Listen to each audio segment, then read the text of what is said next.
Assalamualaikum warahmatullahi wabarakatuh.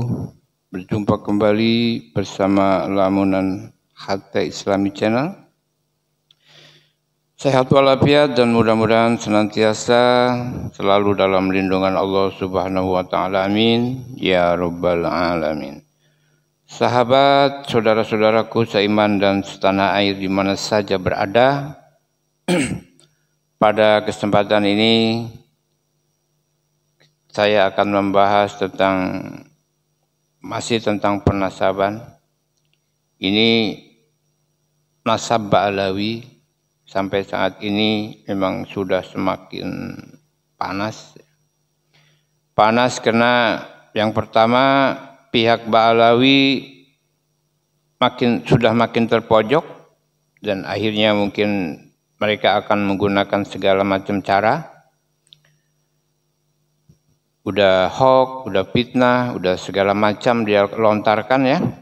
Bahkan yang ya fitnah itulah yang berbahaya. Nah, sedangkan kita atau para ulama Indonesia, ulama Nusantara, para kiai yang meneliti permasalahan nasab ini, ya enggak ada yang biayai, enggak ada yang nyuruh gitu ya. Cuma niat sendiri kan, terdorong dengan akhlaknya para Habib ini yang tidak mencerminkan akhlak Rasulullah Shallallahu Alaihi Wasallam. Jadi dalam arti ulama dan kiai Indonesia itu yang berpikirnya tuh begini, kok masa sih keturunan Nabi akhlaknya seperti ini? Masa sih ngaku keturunan Nabi tapi akhlaknya seperti tukang cendol gitu. Masa sih ngaku keturunan Nabi tapi akhlaknya kayak preman gitu kan ya. Yang ada apa? Merendahkan ulama, mencaci maki ulama, berkata kasar, mengeluarkan doktrin dan macam-macam, demo dan sebagainya. Itu kan bukan akhlaknya Rasulullah. Sedangkan Rasulullah adalah yang kita tahu bahwa Rasulullah akhlaknya adalah Al-Quranul Karim. Ya. Luar biasa kalau melihat kepada akhlak Rasulullah Shallallahu Alaihi Wasallam. Kenapa ya? Karena beliau memang orang yang terpilih dan dipilih oleh Allah, kan gitu. Nah, untuk itu saat ini barangkali kita harus sudah melawan apa yang mereka lontarkan dan ucapkan, bahkan tudingkan kepada pihak kita, pihak ulama Indonesia. Ya untuk itu, mau tidak mau, apapun yang mereka lontarkan, ya kita harus tanggapi. Apapun caranya yang mereka lakukan, ya kita harus lawan, gitu. Kalau tidak, ya kita nanti akan seperti apa. Begitu. Termasuk Bang Haji Roma Irama di sini ya, yang tadinya juga sebagai muhibin, kemudian setelah mengikuti beberapa podcast atau mengundang orang di podcastnya, yang pertama yaitu Gus Romail, kemudian Kiai Haji Imaduddin, kemudian diundang lagi ahli filologi Manasem Ali, kemudian ahli tes DNA Dr. Hugeng ya, kemudian udah banyak yang lainnya, bahkan sampai pihak Robito Alawiyah pun sempat diundang, cuman tidak hadir. Untuk apa Bang Haji Roma Irama itu? Karena ingin yang sebenarnya itu bagaimana gitu. Nah, kemudian dari orang-orang yang sudah diundangnya, mungkin Bang Haji Roma Irama mendapat atau menarik kesimpulan bahwa benar ini sebenarnya gitu. Jadi seperti inilah memang yang terjadi. Jadi akhirnya dikesimpulan bahwa Bang Haji Roma ini bukan memihak kepada Haji Imaduddin, tetapi mendukung tesisnya Haji Imaduddin karena dianggap benar. Sedangkan pihak Robito Alawiyah dianggap tidak benar, sedangkan akhlaknya pun dianggap tidak benar. Jadi Haji Roma Iramanya pun punya penilaian mana yang baik, akhlaknya Roma Irama, akhlaknya Imaduddin dan CS dan kawan-kawan, apa akhlaknya Robito Alawiyah. Nah, sedangkan kita tahu pihak Robito Alawiyah, pihak habaib di Indonesia ini lagunya dan kelakuannya sudah luar biasa, ya. Sudah tadi saya katakan, sudah merendahkan ulama, mengeluarkan hoax, mengeluarkan narasi-narasi dan doktrin-doktrin sesat. Nah, itulah.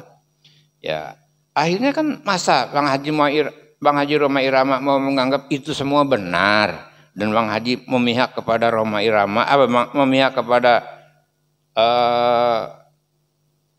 Robito Alawiyah, ya nggak mungkin dan tidak mungkin dan mustahil lah terjadi itu semua. Makanya Rhoma Irama atau Bang Haji bergandeng bersama Haji Imaduddin dalam arti mengikuti arus yang benar, begitu ya sebenarnya yang terjadi. Baiklah saudara hadirin dan sahabat-sahabat semua, kita ikuti saja ini dalam pengajian terbaru Bang Haji Rhoma Irama, ya, yang menceritakan tentang permasalahan yang terbaru tentang masalah habaib dan tentang masalah penyelidikan Kiai Haji Imaduddin. Yuk kita saksikan pengajian terbaru dari Bang Haji Rhoma Irama. Selamat mengikuti. Ada orang gila, dibilang wali. Ada nggak di sini? Orang gila dibilang wali. Karena apa? Ada cerita katanya. Ini orang gila ini beli mobil pakai daun. Pernah dengar itu? Pernah dengar? Beli mobil pakai daun. Ini saksinya ada nih. Ustadz Joko Tingkir. Begitu saya lihat video, ada Kiai Joko Tingkir bukan bersaksi, ada gambar Joko Tingkir di situ. Disuruh beli mobil pakai daun, bawa daun setas. Begitu sampai toko mobil, begitu dibuka jadi duit. Saya tanya beliau, nggak begitu ceritanya, bohong itu. Mana ada daun berubah jadi duit? Tapi ini viral ini, diyakini banyak orang. Padahal kisahnya nggak begitu kata beliau. Ya, mau tahu wali Allah? Mau tahu nggak? Qala ta'ala, ala inna awliya Allah la khawfun 'alaihim wa la hum yahzanun alladzina amanu wa kanu yattaqun. Ketahuilah sesungguhnya wali-wali Allah itu pertama, la khawfun 'alaihim, dia tidak takut akan masa depan. Apa yang akan terjadi nggak takut. La khaufun 'alaihim wa la hum yahzanun, dan dia tidak berduka cita atas apa yang telah terjadi. Yang ketiga, alladzina amanu, dia beriman, wa kanu yattaqun, dia bertakwa. Artinya bertakwa apa? Imtithalu awamirillah wajtinabu nawahi, melaksanakan perintah Allah dan menjauhkan larangannya. Ciri-ciri yang lain di luar Quran, khariqul 'adah, out of the box, istimewa, di luar kebiasaan cara dakwahnya atau cara apanya. Tapi ciri yang 4 ini, Allah Ta'ala itu Al-Quran yang bilang, dia tidak punya rasa takut kepada masa depan, gak punya rasa duka cita yang telah apa yang terjadi, dia beriman dan bertakwa kepada Allah Subhanahu wa Ta'ala. Jadi jangan kita kayak orang-orang orang-orang jahiliyah dulu. Di India itu kalau ada orang gila dia diam aja ya. Saya pernah ke India soalnya. Ada orang begini aja disembah. Paham ya? Banyak lagi hurafat-hurafat yang membuat umat Islam khususnya para ulama berpikir, merenung, apakah iya turunan Nabi seperti ini? Saya nih muhibin kelas berat. Di sini ada muhibin nggak? Woi, ada muhibin nggak? Kalau ada lewat lo sama gue. Aneh jadi muhibin dari kecil. Ya, saya muhibin ini dari masih muda udah muhibin. Sampai sekarang umur saya 35 tahun masih muhibin. Berapa umur gue sekarang?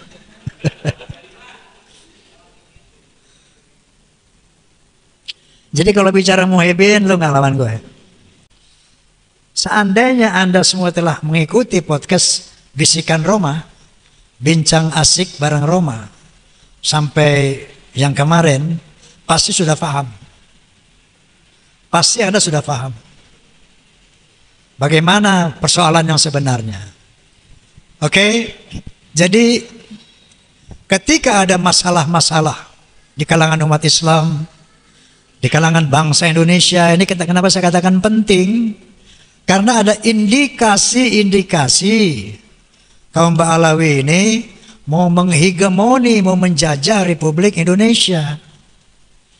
Contohnya dengan membuat kuburan-kuburan palsu. Banyak sekali kuburan-kuburan palsu dengan nama Habib ini, Habib itu, Habib ini, Habib itu, hampir di seluruh Indonesia, dan sebagian besar sudah dibongkar oleh umat Islam. Dan pemalsuan nama daripada para wali, pemalsuan nama yang sangat viral, yaitu dari Sumo Diningrat, yang diklaim sebagai Hasan bin Toha bin Yahya. Ini diteliti oleh para ahli sejarah. Ternyata ini adalah pemalsuan nama-nama, pemalsuan makam-makam. Kemudian ada klaim-klaim bahwa pahlawan nasional di Ponorogo adalah Ba'alawi. Imam Bonjol Ba'alawi, Tengku Umar, Tengku Jijitiro, semuanya Ba'alawi. Maka saya undanglah hasil sejarah Profesor Anhar Gonggong yang menyatakan dengan satu kalimat, bohong. Dibuktikan dengan sejarah-sejarah. Sampai ada klaim bahwa Indonesia ini milik Tarim. Buktinya, lihat tuh, banyak kuburan wali-wali dari Tarim. Inilah kepentingan membuat kuburan-kuburan palsu. Indonesia milik Tarim. Inna lillahi wa inna ilaihi raji'un. Jadi tidak sederhana ini persoalan. Ternyata ini persoalan berat, besar. Makanya saya katakan, qala ta'ala, wala udwana illa 'ala zalimin. Tidak ada musuh kecuali buat orang-orang yang zalim. Maka jangan digeneralisir, jangan gebah uyah. Saya yakin sebagian besar Habib-Habib nggak paham ini. Sebagian besar mereka nggak paham. Ada rencana jahat untuk menguasai Indonesia. Makanya kita jangan gebah uyah. Jangan digeneralisir. Hati-hati dalam hal ini. Jadi, alhamdulillah, proses hukum dari PBNU juga sudah berjalan. Maksud saya, pengkritisian bahwa mereka bukan hanya memalsukan kuburan-kuburan, bukan hanya memalsukan sejarah Indonesia, bahkan sejarah NU juga dipalsukan. Dan alhamdulillah ketua PBNU telah memerintahkan kepada jajaran NU untuk mencabut buku karangan Lutfi bin Yahya, artinya produk beliau, untuk ditarik dari semua jajaran perguruan Nahdlatul Ulama. Nah, artinya sudah mulai tercium adanya pemerkosaan, pembelokan sejarah PBNU itu sendiri. Nah, saya katakan tadi ini bukan soal kecil, soal besar. Makanya mengatasinya pun harus hati-hati. Jangan terprovokasi sehingga yang berantem di masing-masing pribumi. Ya, lawan perang ini, hati-hati.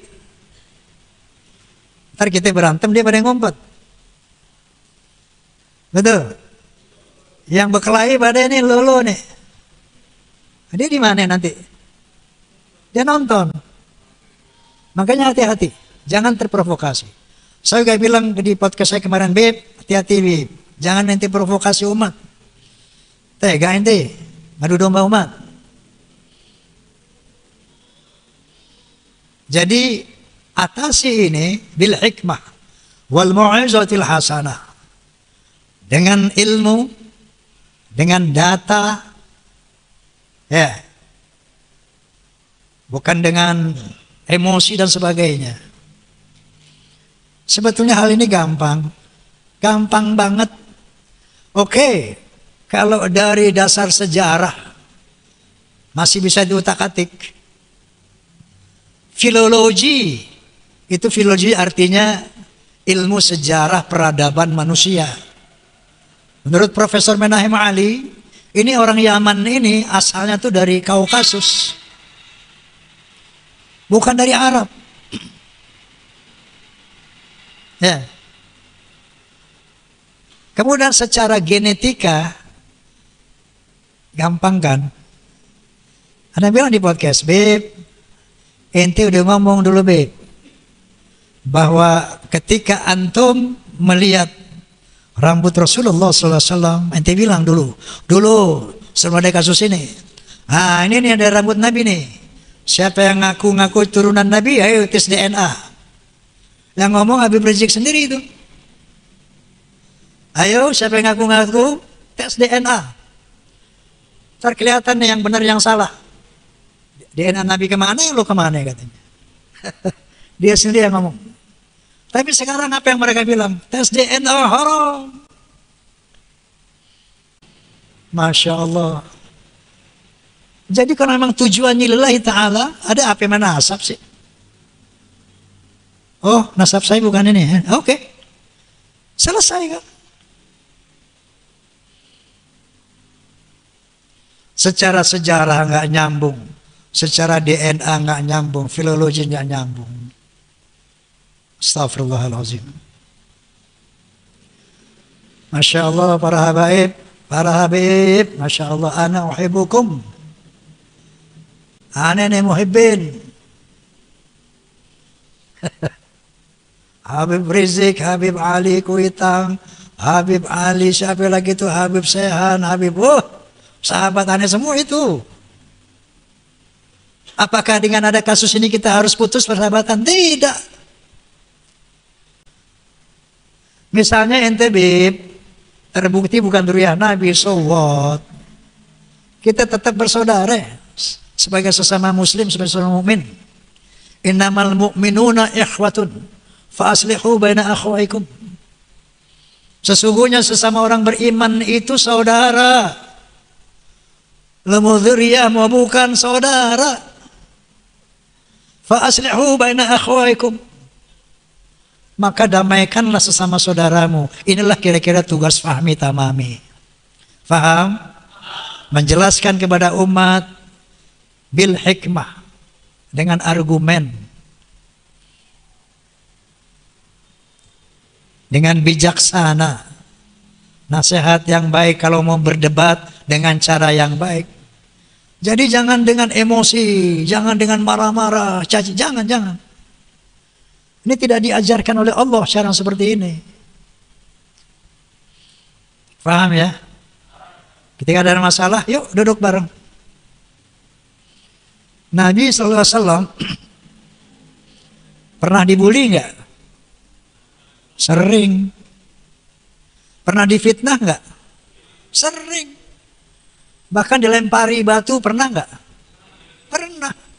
Nabi marah. Nabi ngomel. Nabi caci maki. Enggak. Qala ta'ala, fabima rahmatin minallahi linta lahum walau kunta fazzan ghalizal qalbi lanfaddu min hawlik fa'fu anhum wastaghfir lahum washawirhum fil amr fa idza azamta fatawakkal 'ala Allah innallaha yuhibbul mutawakkilin. Shadaqallahul azim. Apa firman Allah kepada Rasulullah? Hanya karena dengan rahmat Allah maka sikapmu menjadi lemah lembut.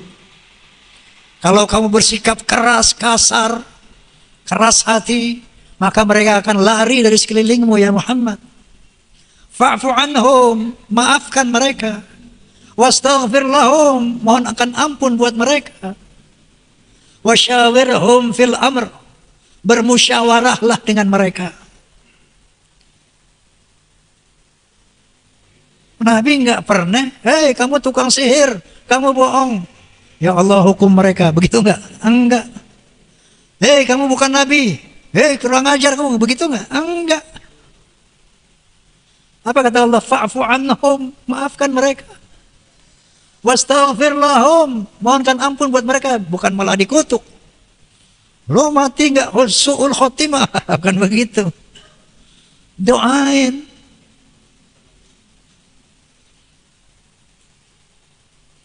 Sekarang pertanyaannya, Nabi sampai dilemparin batu juga nggak marah, nggak mengutuk.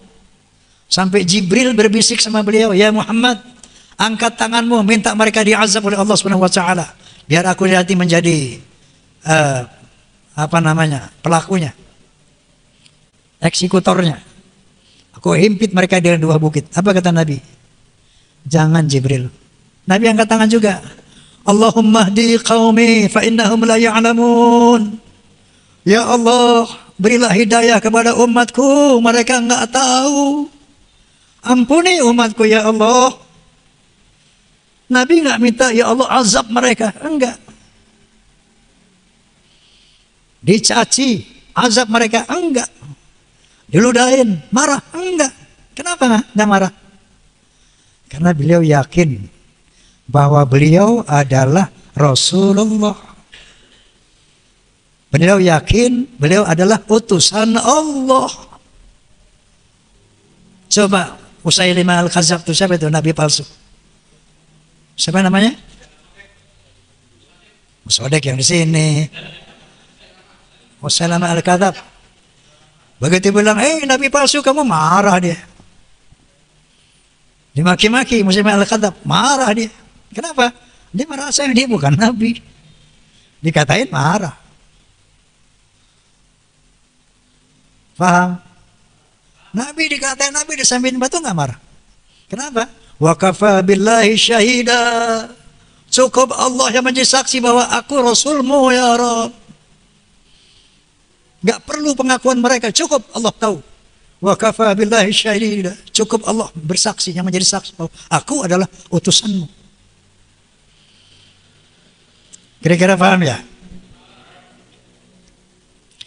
Ada lagi satu hal yang ingin saya sampaikan. Kita wajib mencintai Ahlul Bait. Betul? Betul? Kita wajib mencintai zuriyah Nabi. Betul? Betul? Dasarnya mana? Nah, ini para habaib atau kita kebanyakan umat Islam ini baca surat Al-Ahzab 33 ujungnya doang. Innama yuridullahu liyudhiba ankum rijsa ahlal bait wa yutahhirakum tathira. Sesungguhnya aku akan membersihkan dosa-dosamu wahai ahlul bait dan mensucikan kamu sesuci-sucinya. Itu doang ujungnya yang kita pakai. Paham? Lalu kita lihat siapa sih ahlul bait? Menurut surat Al-Ahzab ini siapa Ahlul Bait? Coba lihat dari ayat 28-nya. Ayat 28 Nabi punya. Ya ayuhan Nabi, kulil azwajika in kuntunna turidnal hayata dunya wa zinataha fata'alaina umatti'kuna wa usarihkuna sarahan jamila. Hai Nabi, katakan kepada istri-istrimu. Nah itu. Ini Ahlul Bait ini istri si Nabi. Katakan kepada istri-istrimu, kalau kamu menginginkan dunia dan perhiasannya, maka sini, aku kasih kamu apa? Umatti'kun. Mut'ah itu hadiah. Aku kasih kamu hadiah. Tapi aku ceraikan kamu dengan cara cerai yang baik.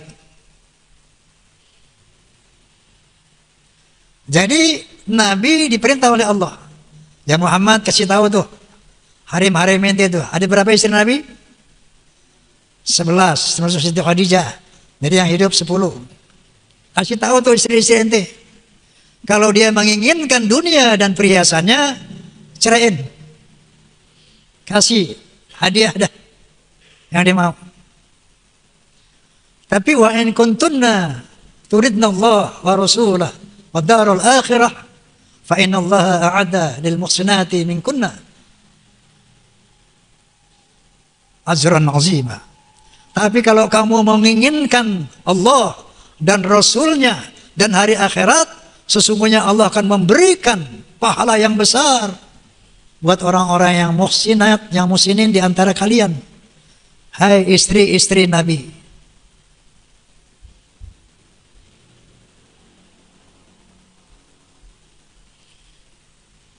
Terus ayat 30 apa? Ya nisa'an Nabi, may ya'ti minkunna bifahishatin mubayyinatin yudha'af lahal 'adzabu dhi'fain. Hai istri-istri Nabi, barang siapa yang di antara kamu berbuat kefasikan yang nyata, azabnya 2 kali lipat. Istri-istri Nabi ini ahlul bait. Kalau kamu berbuat kefasikan yang nyata, azabmu 2 kali lipat loh. Lalu ayat ke-33-nya nih, saya lanjutin. Wa qarna fi buyutikunna wa la tabarrujna tabarrujal jahiliyatil ula. Wa aqimna shalah wa atina zakah wa ati'na Allah wa rasulah. Kamu tinggal di rumah, hei istri Nabi, jangan keluar rumah. Wa la tabarrujna tabarrujal jahiliyatil ula. Jangan berkelakuan seperti perempuan-perempuan jahiliyah yang dulu. Wa aqimna shalah, tegakkan salat. Wa atina zakah, laksanakan zakat. Wa ati'na Allah wa rasulah, taati Allah dan Rasulnya. Baru Allah mengatakan, innama yuridu liyudhila ankum rijza ahlal bait wa yutahhirakum tathira. Baru aku bersihkan kamu dari dosa-dosamu dan aku sucikan kamu sesuci-sucinya. Faham? Faham? Jadi siapa ahlul bait? Dalam surah Al-Ahzab ya istri Nabi. Dalam surah Al-Ahzab. Ini kalau kita lihat hadis ada mengatakan ahlul bait itu saya, Ali, Hasan dan Husain, Fatimah. Tapi pada intinya siapapun ahlul bait itu kalau mau dibersihkan dari dosanya, mau disucikan sesuci-sucinya, itu syaratnya tadi. Jangan berkelakuan kayak orang jahiliyah dulu. Harus menegakkan sholat, harus bayar zakat, harus taat kepada Allah dan taat kepada Rasul. Baru dibersihkan kesalahanmu, baru disucikan kamu sesuci-sucinya. Paham? Paham? Selama ini kita salah kaprah tentang ini. Sehingga oknum-oknum habaib ujungnya doang dipakai. Innama yuridullah yudhhiba ankum rijsa. Kita ini akan dibersihkan oleh Allah Subhanahu wa taala. Dan kebanyakan kita mengatakan, oh sampai saya cerita, waktu zaman saya muda, saya ceritakan di podcast. Waktu saya muda, ada satu habib mengatakan begini, itu kalau ada habib mabok, berzina, berjudi, jangan kata apa-apa. Dia ahli syurga. Kenapa? Karena dia dibersihkan oleh Allah dosanya. Disucikan sesuci-sucinya. Ini kan Masya Allah harus diluruskan. Kalau enggak kesian mereka juga nantinya. Dan kita salah paham. Kalau ada Nabi salah jangan nasihatin, ada Habib saja nasihatin. Dia disucikan sama Allah. Paham? Paham? Nah jadi sampaikan ini kepada semua. Dengan ilmu, dengan argumen. Bil hikmah. Wal mi'ajatil hana. Dengan nasihat yang baik. Wajadilhum billati hiya ahsan. Sampaikan dengan cara yang baik. Nasihat yang baik. Berdebat dengan cara yang baik. Jangan marah-marah. Nggak disuruh sama Nabi itu. Jangan teriak-teriak. Nggak disuruh sama Nabi. Bil hikmah. Dengan bijaksana. Kesimpulannya apa? Kesimpulannya adalah ternyata nasab tidak jadi ukuran keselamatan dan kebahagiaan buat manusia di hadapan Allah Subhanahu wa ta'ala. Anaknya Nabi saja nggak ada privilege. Anaknya Nabi. Coba lihat tuh anak Nabi masuk neraka. Anak Nabi Nuh. Bapaknya Nabi masuk neraka. Bapaknya Nabi Ibrahim alaihissalam. Bininya Nabi masuk neraka. Nabi Lut alaihi salam, pamannya Nabi masuk neraka. Abu Jahal dan Abu Lahab. Ente siapa? Hei, mau bebas dari neraka emang ente siapa? Kan begitu. Mau bebas dari neraka itu tadi. Ahlul Bait jangan berbuat jahiliyah. Salat, bayar zakat, taat sama Allah Subhanahu. Itu baru bersih dah kamu. Masuk surga deh kamu. Paham ya? Kalau udah paham ya udah.